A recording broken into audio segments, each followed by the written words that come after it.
नमस्कार बच्चों। आज एजुकेशन में पार्ट 3 नया चैप्टर स्टार्ट करने जा रहे हैं। चैप्टर का नाम है मध्यकालीन शिक्षा। बच्चों, मध्यकालीन शिक्षा के अंतर्गत मुस्लिम शिक्षा की बात करेंगे। ईसा की 8वीं शताब्दी में मुसलमानों ने भारत की उन्नति तथा संपन्नता को देखकर आक्रमण करना आरंभ कर दिया। उनके आक्रमणों का मुख्य उद्देश्य भारत की अथाह धनराशि एवं संपत्ति लूटना था। 10वीं शताब्दी के अंत में महमूद गजनवी ने यहाँ अनेक आक्रमण किए और यहाँ की धनराशि को लूटकर अपने देश गजनी ले गया। 12वीं शताब्दी में मोहम्मद घोरी ने भारत में मुस्लिम राज्य की नींव डाली। इसके बाद भारत में लगभग 500 साल तक खिलजी वंश, तुगलक वंश, लोदी वंश, सूरी वंश तथा मुगल वंश के शासकों ने शासन किया। भारत में मुसलमानों का शासन लगभग 600 वर्षों तक रहा। इस लंबी अवधि तक संघर्षों के बीच जीवित रहने वाली इस्लामी शिक्षा अपने गुण और दोषों के साथ प्रभावित होती रही। इस्लामी शिक्षा धार्मिक प्रवृत्तियों से ओतप्रोत थी। इस शिक्षा ने हमारी भारतीय शिक्षा एवं संस्कृति को प्रभावित किया। बच्चों, मुसलमान शासकों के काल में शिक्षा की जो प्रगति हुई उसको देखिए। मुस्लिम काल को 2 भागों में हम विभाजित करते हैं। पहला है पूर्व मुगल काल और दूसरा है मुगल काल। पूर्व मुगल काल के अंतर्गत गुलाम वंश, खिलजी वंश, तुगलक वंश, सैयद वंश और लोदी वंश आता है।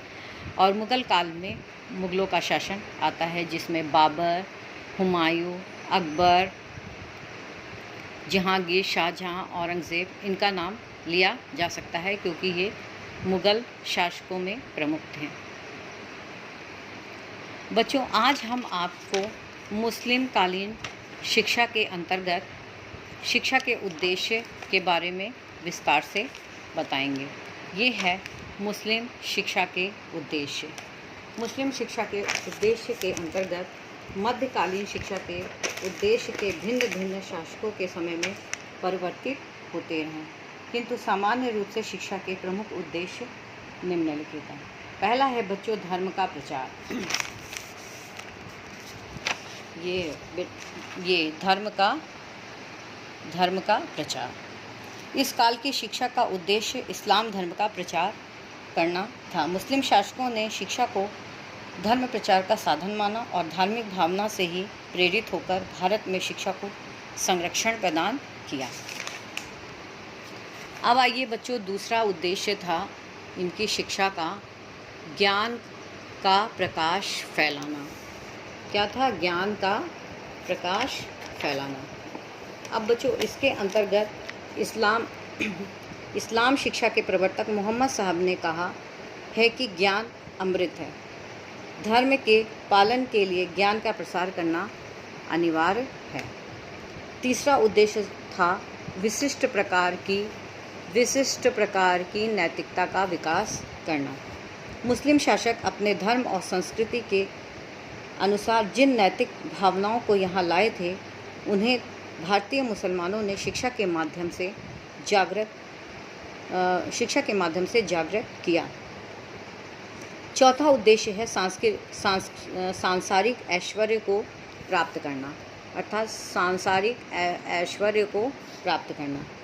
इस्लामी शिक्षा का एक अन्य उद्देश्य व्यक्ति को सांसारिक या भौतिक ऐश्वर्य या वैभव की प्राप्ति में सहायता करना था। इस्लामी शिक्षा में रुचि उत्पन्न करने के लिए उन्हें उच्च पद, सम्मान तथा अन्य प्रलोभन दिए जाते थे।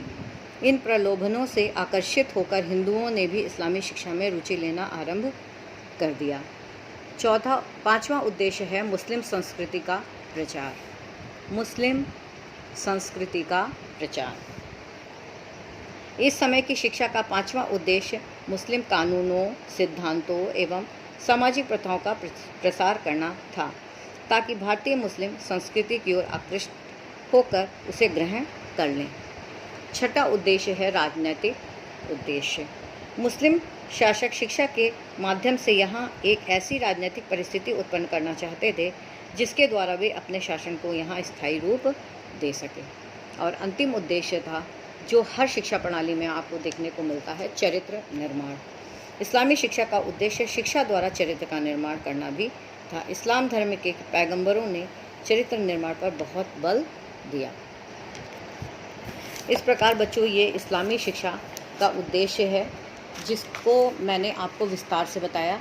इसकी फ़ोटो भी खींचकर मैं आपको सेंड करूँगी। अब आता है बच्चों, दूसरा पॉइंट आता है शिक्षा की व्यवस्था, अर्थात सिस्टम ऑफ एजुकेशन, यानी मुस्लिम शासन के समय में शिक्षा को किस प्रकार से संगठित किया गया था, इसके बारे में इन्होंने विस्तार से बताया है।